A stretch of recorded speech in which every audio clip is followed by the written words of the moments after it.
তাহলে আমাদের রোগের মূল কারণ ধরেন যে কোনো রোগ বলেন, হাইপারটেনশন, ডায়াবেটিস, ফ্যাটি লিভার বা আর যার যার যে রোগী আছে, সেটার মূল কারণ হলো যে আমাদের নিয়ম শৃঙ্খলা ঠিক নাই। এবার বোঝা গেল?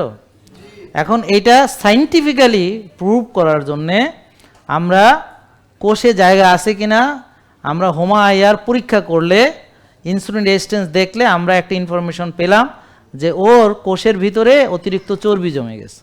তাহলে অতিরিক্ত চর্বি জমে গেছে মানে কি বুঝবো আমরা? মনে আছে তো যে আমি জমাইছি, কিভাবে জমাইছি মনে আছে নাকি ভুলে গেছেন? তো তার মানে এই ইনসুলিন রেজিস্ট্যান্স বানায় কে?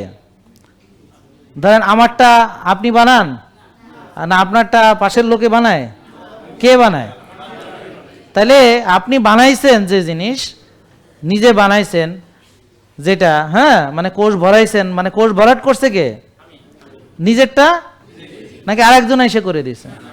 তাহলে আপনি যেটা নিজে করেছেন সেটা অন্য কোনো ডাক্তার পৃথিবীর সেটা ভালো করতে পারবে না। জেকে লাইফস্টাইল, ওষুধ মুক্ত সুস্থ জীবন।